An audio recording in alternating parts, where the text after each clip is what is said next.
Hi, hello everyone. My name is Peter. I hope you're having a great weekend. I hope you're keeping safe in this pandemic period, wherever you are in the world.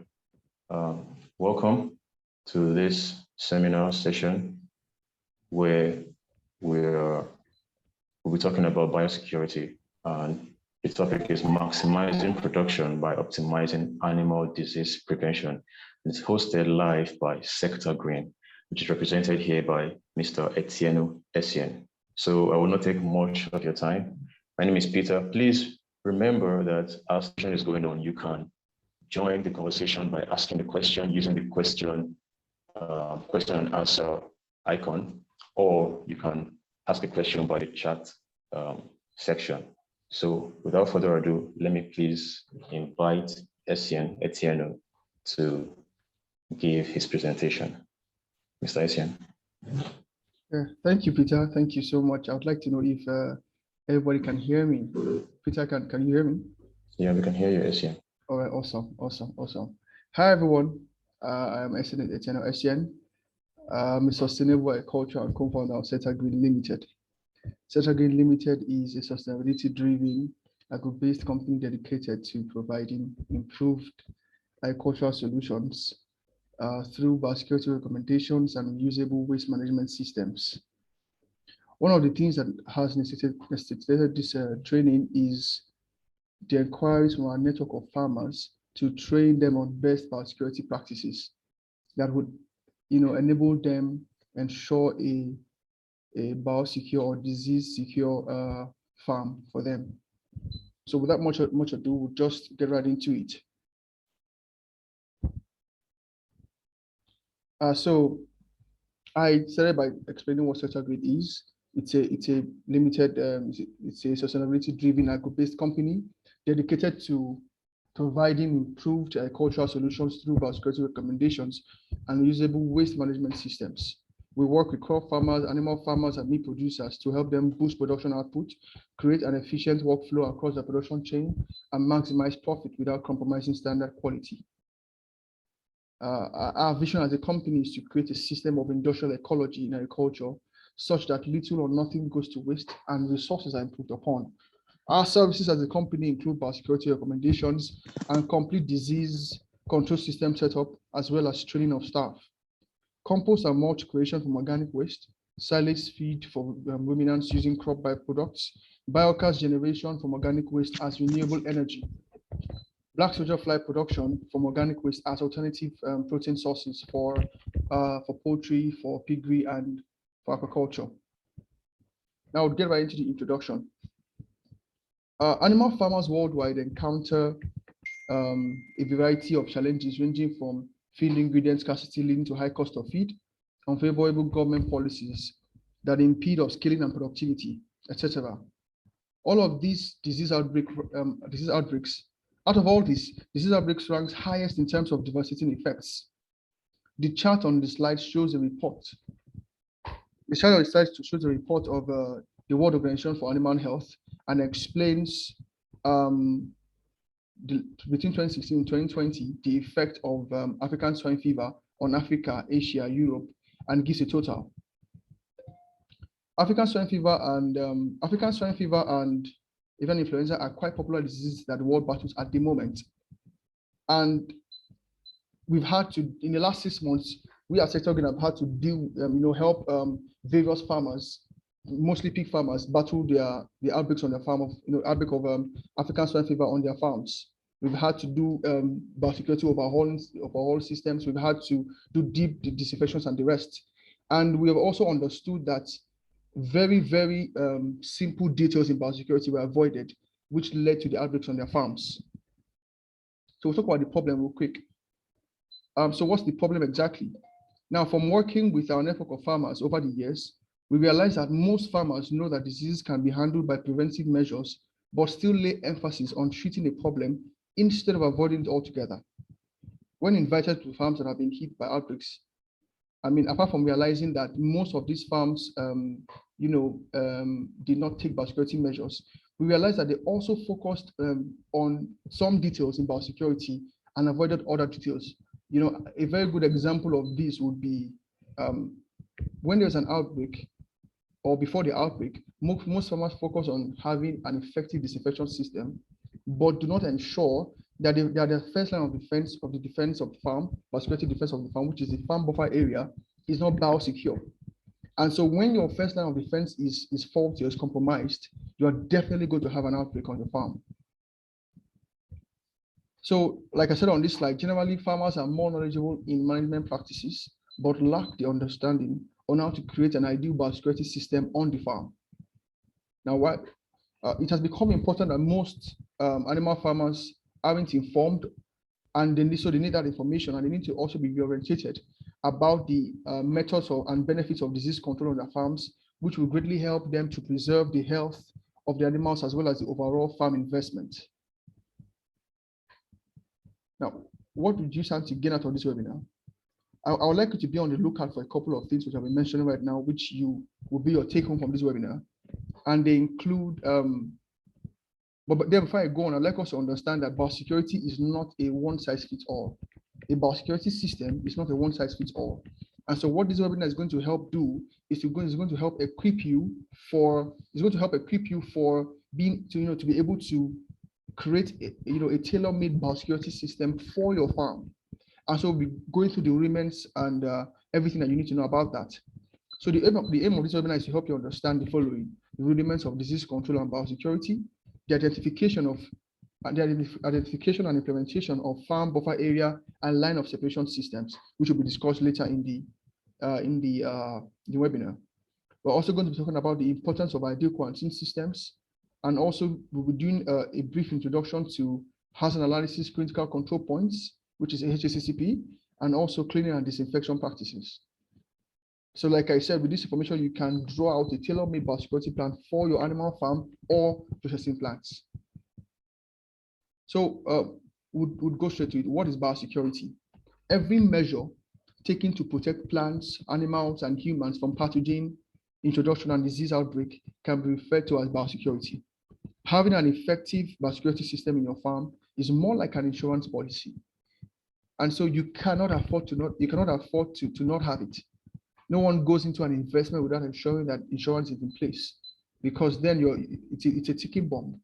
And so that is the kind of approach that every farmer, every animal farmer or animal processing plant owner should give to biosecurity as an insurance. We've had situations where we were invited in to do more or less a troubleshooting for a farm that had an outbreak.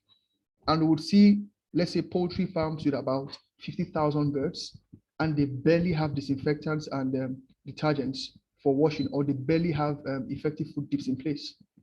So when you make such an investment, it's, like I said, a ticking bomb.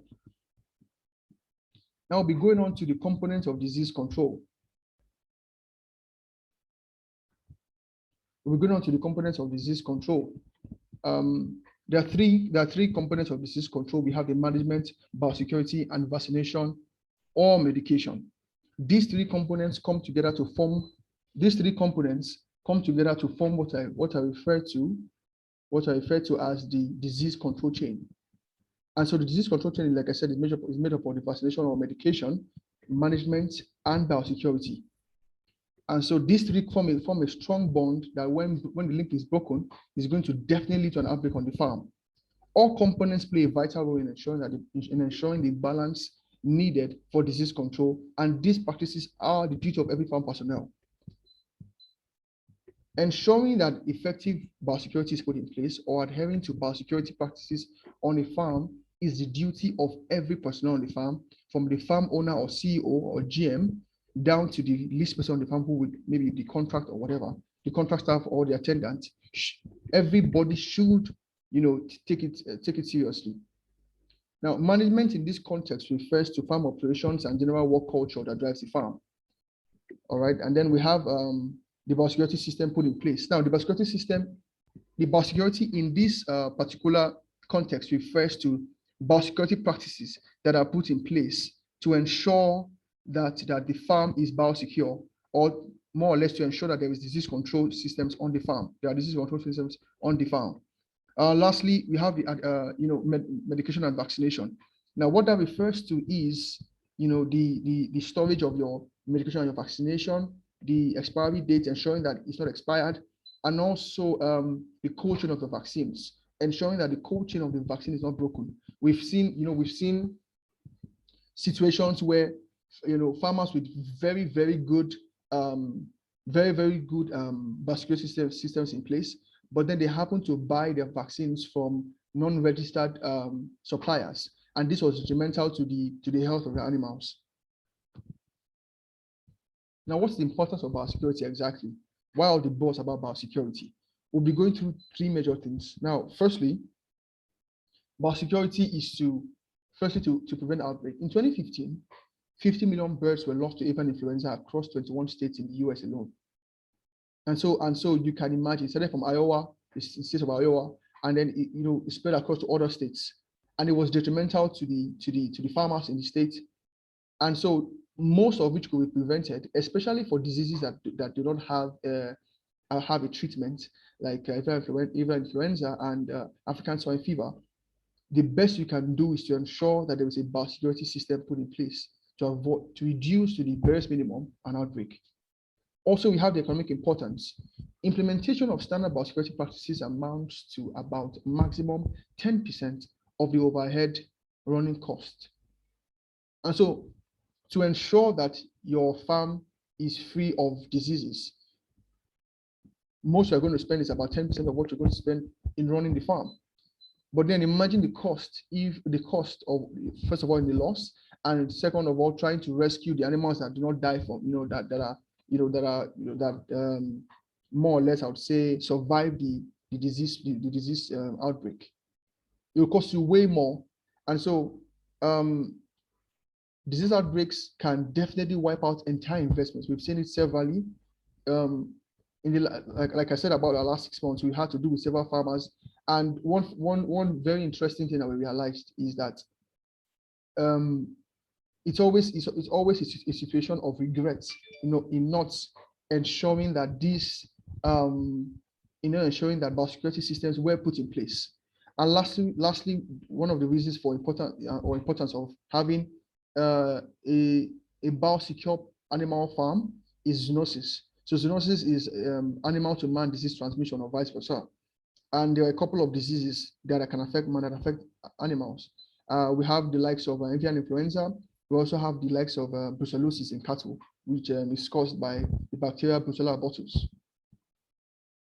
So we'll be focusing on some points in biosecurity, what I call the focus points for biosecurity. We have two focus points. We have the external focus point and the internal focus point.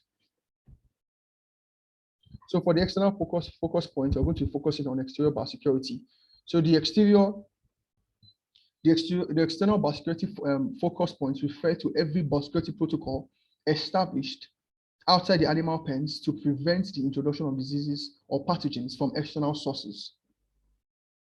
This is where we realize that most farmers fall short at. They focus so much on the interior parts, within the pen, ensuring that that there is a food tip outside, ensuring all these things, ensuring that litters are being cleaned, but then the perimeter is not biosecure. And so we are going to be going through some ways where you can change that. So we'll firstly be looking at the farm buffer area and the line of separation concept. I refer to them as the FB and the LOS. Now, FB and LOS are essential in controlling movement of people, materials, and organic waste, mortality inclusive, between pens and farms in order to control the spread of diseases. Now, here is a diagram of what, if you were to have an illustration of the farm buffer area and line of separation, and trying to highlight both of them to, give a better understanding of how to map out your farm in this particular manner. So from this illustration, we can see that there is a public road. We can see that there's a public road. And then we can also see that now at the bottom left corner, we can see the keys. We have the red, we have a line of separation, which is the last line of defense, which is basically the wall of the pens. And then for the blue arrows, you can see the dead animal movement. So the the blue arrow, which is dead animal movement, refers to the pathway through which the organic waste or mortality must be taken through the farm to ensure that there is no contamination. Then we have the perimeter buffer area, which is what I'd like to talk about here real quick.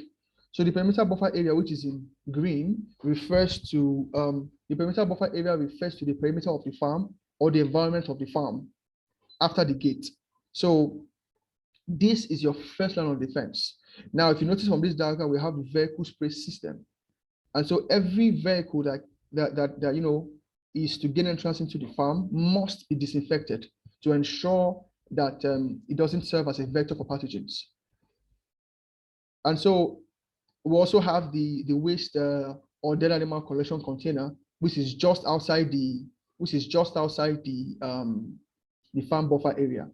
This is also very, very important in order to avoid the spread of diseases, in order to avoid cross-contamination.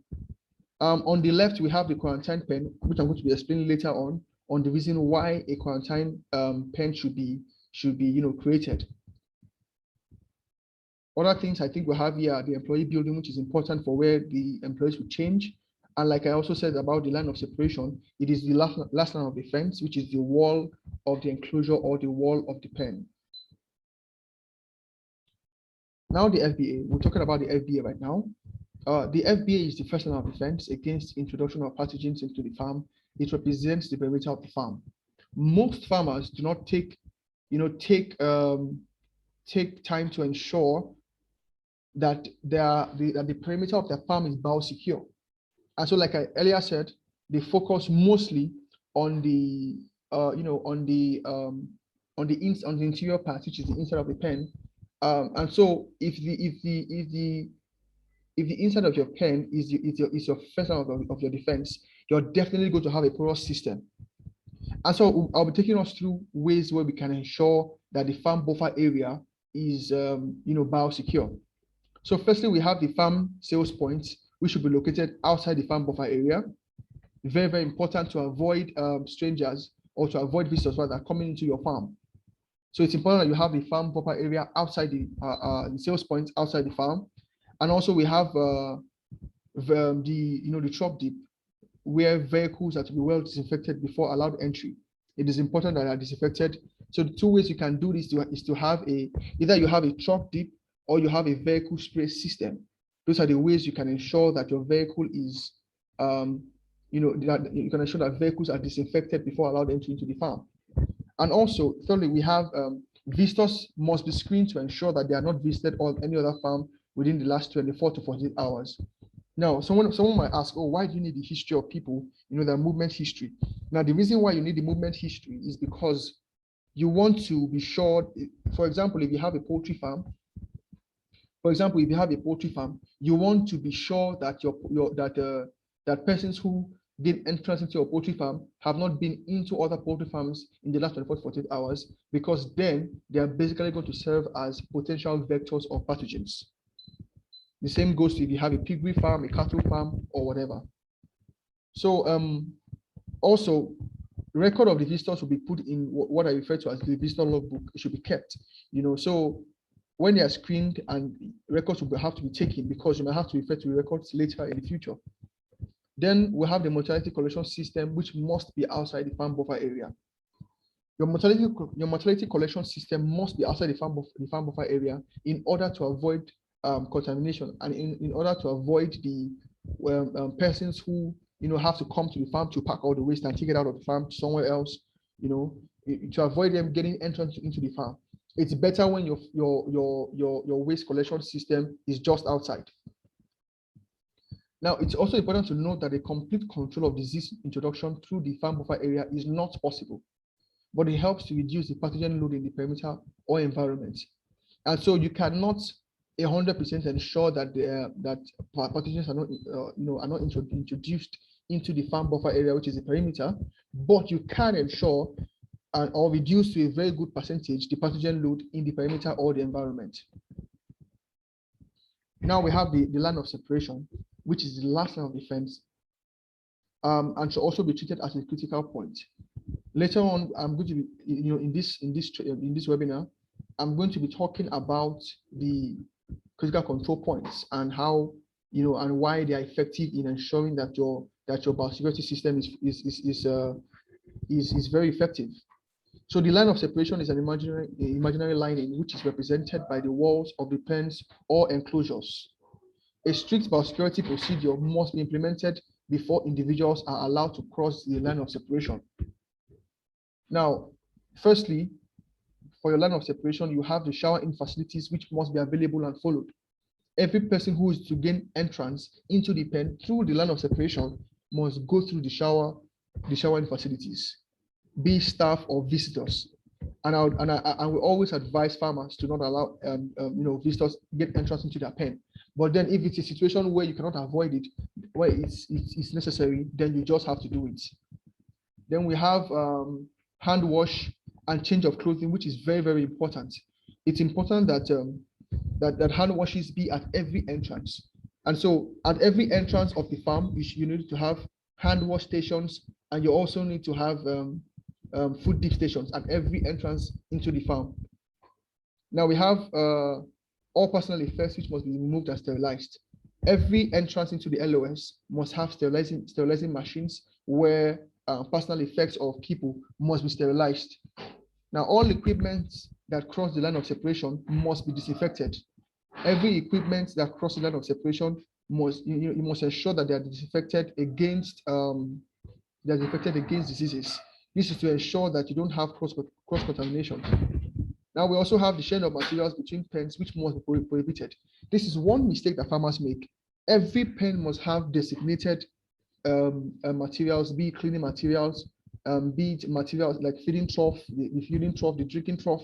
Every pen must have designated materials, because this is so that if there is an outbreak on one pen, you are able to control it from spreading to another pen.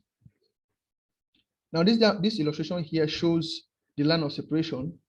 So like I mentioned, the line of separation is the left line of defense, which is the wall of the pens. Now, other exterior biosecurity measures we'll be looking at include the hand wash station, which is within the FB and the LOS. We have the food dip station, which is within the FB and the LOS. We have the truck dip station, which is just at the entrance of the farm buffer area. I think I also explained that earlier on, but if you have questions about that, you can also drop it in the chat section. Now we have the visitor logbook also, which I mentioned that is very, very important in keeping a record of every person that comes to the farm. Now, we also have traffic control between farms and pens, which is also within the farm buffer area. Sharing of items between farms and pens is very, very wrong. Adequate waste disposal. It is important, like I mentioned, it is important to have a waste disposal path. Every waste that is to be disposed out of the farm should be taken through that path. It's very, very important. Now, also we have quarantine of new animals within the FBA. Later on in this slide, I'm going to be explaining the concept of quarantine and why it's very, very important. But the new animals should be quarantined. Then we have the quality test of feedstuff brought in. Feedstuff that are brought in to be used in producing feed for the animals on the farm must be checked for mycotoxins like aflatoxins, which are very, very deadly to the animals. Then we have pest control. As regards pest control, this is one area where farmers we realize from our network of farmers that farmers do not take out time to ensure effective pest control systems on their farms. And pests are major vectors of pathogens into farms. A very good example is the avian influenza virus, which is greatly spread by wild birds. And so if you have wild birds around your farms and you have around your poultry farm, they serve as great danger, and measures need to be put in place. We've had to create intervention biosecurity programs for farms, where we are able to help them set up pest control systems to ensure that there is no introduction of pathogens through the pests. Now we'll be looking at the interior biosecurity systems. We have, like I said, interior biosecurity systems are the biosecurity systems that are within the interior of the farm. And so And by interior of the farm, I mean beyond the line of separation, which is beyond the walls of the enclosure or the walls of the pens.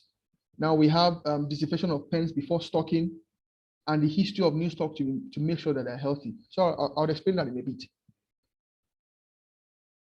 Pen, before stocking, it is important to ensure that pens are disinfected to ensure that there is no pathogen load or very, very low pathogen load in the pens. And also the history of the new stock to be brought in need to be checked. Most farmers just trust companies to supply them parent stock or new stock of new commercial stock of animals without checking to see if their vaccination card is up to date and all of that. Now, this has served as a major problem because when you have a disease stock brought into your farm, then you're going to keep having biosecurity problems over and over and over again. And it can be more devastating, especially when the disease is congenital, which means it's a vertical transmission from mother to offspring. Now we're talking about also washing and disinfection of feeders and drinkers, which is very, very important. It is important to wash and disinfect feeders and drinkers regularly. Feeding troughs and drinking troughs have to be disinfected regularly. Then we'll be going on to vaccine failure. We've had I had a client last week that called and was heartbroken over the phone. He had lost over 10,000 birds to vaccine failure. Now this is somebody who has a very effective biosecurity system put in place, but he bought the vaccines from a non-registered supplier, and it was a very, very, very, very devastating result. And so we at Sector Green advise that you ensure that you buy your vaccines from registered distributors. So we also have removal of dead animals and adequate waste disposal. It's important that staff or farm staff are trained and retrained over and over and over again on the necessity to be conscious of dead or moribund animals. So moribund animals are sick animals. Sick animals need to be evacuated and put in a different pen. It's called isolation. For two reasons: so that if they are sick, if they are sick, you are able to reduce the spread of the infectious agent if it's infectious, and also so that they are not attacked by other animals in the flock. Also, like I said, it's very, very important to follow the waste disposal path when disposing waste on the farm. It's a very, very important thing. Now, when disposing waste on the farm, it is important to have somebody else, maybe another farm staff, disinfect along that path, because when you are taking waste out, bits and pieces drop on the floor and all of that. And so it's important that maybe a knapsack, somebody holding a knapsack sprayer or something, or a disinfection tool, follows behind to disinfect that path to ensure that there is no contamination. Then we also have magnets on the wall lining of the feed processing machines to attract metals from feed ingredients. It's important that the walls of the processing machines, feed processing machines, has magnets in order to attract metals from the feed ingredients brought into meal feed. Then we have the interior biosecurity measures. So interior biosecurity measures, like I was saying, so also we have the need to authorize entry. Every person who is to gain entry into your farm must be authorized. It doesn't matter the personality, it doesn't matter who the person is. You need to have biosecurity systems in place to ensure that only persons authorized are able to gain entry into your farm. Now, cleaning of litter when full and changing of water in the ponds when polluted. It is important that litters are cleaned out regularly. When the litter place is full, it is important that they are cleaned out and packed out, because there is ammonia buildup, and when there is ammonia buildup within your pen, it is going to strongly affect the animals and their performance. Also, overstocking. Overstocking has been a problem we've had to recommend our farmers against. We recommend our farmers against overstocking, and that's because most farmers try to take advantage of a very small space. Now, there is a standardized stocking capacity for each area per meter square, and so when you overstock, a couple of things happen, some of which include easy spread of diseases amongst the animals, and also there is poor airflow And also for some animals, like let's say aquatic animals like aquaculture fish, for those on here who are raising catfish, when you overstock your pond, you realize that the fishes cannot grow well because there's no space to grow. So it's very, very important that animals are well spaced. Also, we have ideal housekeeping.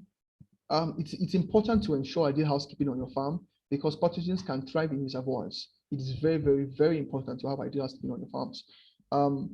I'll explain the place of cleaning and disinfection later on, but for now, I think it's noteworthy to mention that every farm should have a scrap yard, no matter how small. All scraps on the farm must be taken to the scrap yard. Waste should be disposed, and then when you have equipment that you don't use too often, or let's say metal equipment and the rest, it's important that you keep them out of the way to ensure that you are able to understand the complete layout of your farm. Now we have also, like I mentioned before, close monitoring to remove sick or dead birds immediately, immediate cleaning and disinfection of pens after all stock is evacuated. Now this is one part that is very, very important to also note. Immediately after the old stock evacuated, maybe let's say you have layers and then they're up to 70 weeks and you want to evacuate them and you take them out.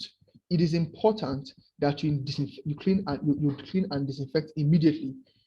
Most farmers have a poor habit of just closing the pen and leaving it when they are ready. Now, when you do that, you give room for bacterial buildup in your pen, which can be very, very detrimental. And so you can imagine having a place where bacterial buildup is closed, airtight. Now, the moment you open it, there is a rush out of bacteria, fungi, and all of that from your pens. So it's important to clean and disinfect immediately. Now, also we have optimum nutritional content of feed. This is the last thing on interior biosecurity, which is very, very important. The animal production system is basically a system of garbage in, garbage out. And so when you don't feed your animals optimally, there is a tendency for them to come down with diseases because of poor immunity buildup. So animals that are fed well are able to build up good immunity that are effective against fighting of this warding of diseases. So I'm going to be going quickly into quarantine system. In preparing this slide, we specifically made out this because we realized that most farmers do not understand the concept of quarantine, and so we've had to literally go to farms, client farms around Nigeria, different states of Nigeria, just to help them map out a quarantine system and train their staff on how to manage a quarantine system. Now, what is a quarantine system? Quarantine means keeping in seclusion for a period of time new animals that are meant to be introduced into the already existing herd. Sorry about that.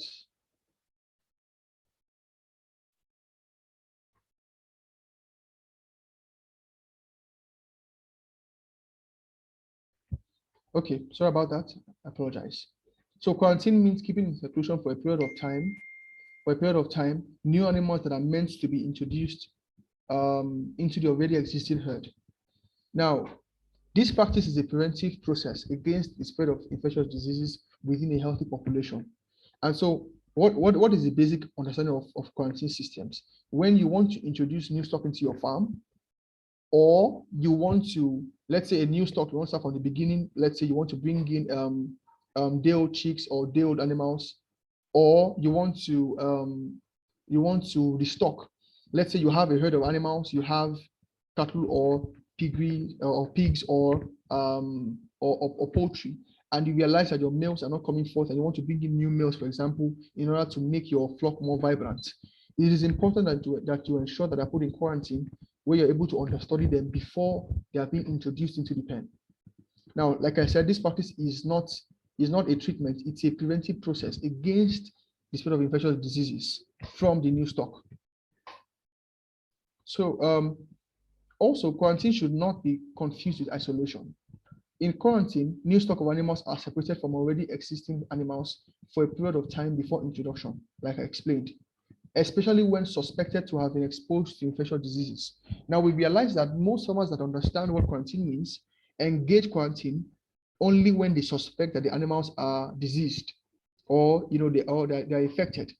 But then at Sector Green, we advise that all farmers that all animals that are to be brought into the farm are quarantined, whether they have a whether they express symptoms of a disease or not. It is important that they are quarantined first.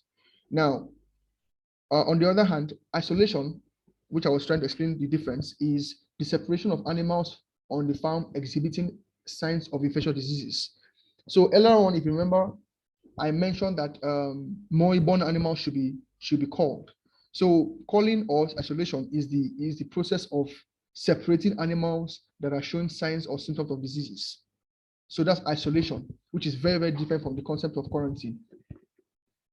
Now, I'll just run us through some practices in quarantine systems that are very, very effective that are very, very effective in ensuring that your quarantine system is biosecurity tight.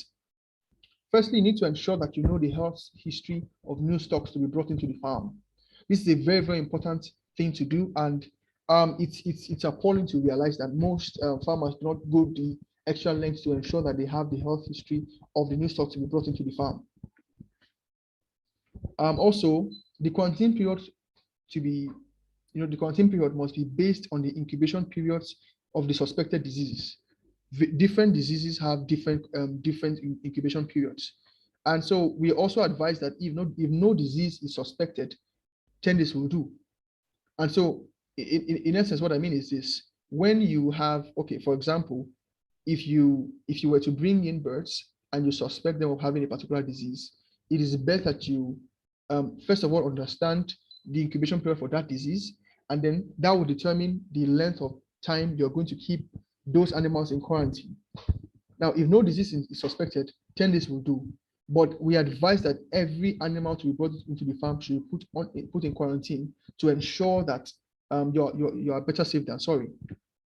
Also, a trained inspector must check the animals for signs and symptoms. Animals must be screened thoroughly for parasitic infection and subjected to preventive practices such as dipping, spraying, or deworming. Now, dipping and spraying of the animals will come into play when you're trying to treat them against an ectoparasite. And so, farmers have a tendency of thinking that that they are able to check for animals on their own, but then there are trained inspectors that can check for signs and symptoms. We have differential diagnosis and other kinds of things that can come up, which the farmer might not understand. So that's why it's important to have a trained inspector coming to check the animals. Also, restrict access to quarantine area to only authorized personnel to curb the spread of diseases. Now, when setting up a quarantine area, you must have designated staff to that quarantine area so as to ensure that there is no cross-contamination between the quarantine area and your farm. So you don't have a staff working in the quarantine area in the morning, and then in the evening it comes to work on your farm. That's a very, very wrong thing to do. Also, restrict access to, I said that already. So we have all items used in attending to the quarantine animals should be thoroughly disinfected after use. All items that have to be used should be disinfected because you do not know, especially when you don't even know what you're dealing with. You need to disinfect as soon as possible to ensure that there is no reservoir of diseases on your farm. Now we'll move quickly to sanitation. Sanitation is basically a practice that has to do with cleaning and disinfection, which is core in preventing the transmission of infectious diseases on your farm. It comprises controlling and destroying disease-causing microorganisms on the farm premises and interior, the interior area, the equipment, the vehicles, and the employees. It's important to have an effective sanitation system on your farm. Now in the our next training as a team, we're going to be talking deeply on many other things, and which will include a focus on cleaning and disinfection, how to thoroughly clean and disinfect on your farm. But quickly, I'll take us through the steps of sanitation, which include cleaning, which is the removing of debris and solid waste material. Then we have, so this has to do with basically what I call dry cleaning. So you pack out all the waste, you pack out everything on the farm, which can, solid waste and all of that, the scraps, you take them out. And then the washing of surfaces, this should be done with industrial detergents. So industrial detergents, now I advise farmers all the time to use industrial detergents and not domestic detergents. And this is because industrial detergents have stronger surfactants, which are very, very good in ensuring that the surface is porous enough for disinfection to take place and to be effective when done. Then we also have effective disinfection to destroy infectious agents. This is also a very, very important part of sanitation, and is done to ensure that surfaces are well disinfected. Now, lastly, we'll be going through the hazard analysis critical control points, which is a very, very important part of this. What I'm going to be doing right now concerning hazard analysis critical control points, which is HACCP, is basically to give an introduction into what it is. We're going to have another training in a couple of months where we're going to be delving deeper into how to set up a HACCP system for your farm. Now, what is HACCP exactly?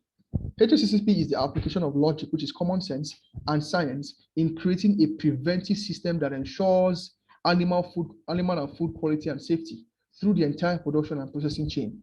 And so through your entire production chain, HACCP is important in ensuring the safety and quality of your animals and your food.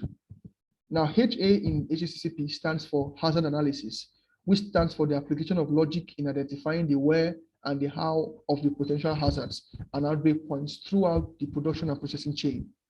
It's very, very important that you have this in place. So identifying, there are systematic approaches to identifying hazards on your farm. And also we have the CCP, which is the critical control points, which represents the control of the identified hazards and proof of control measures. And so what critical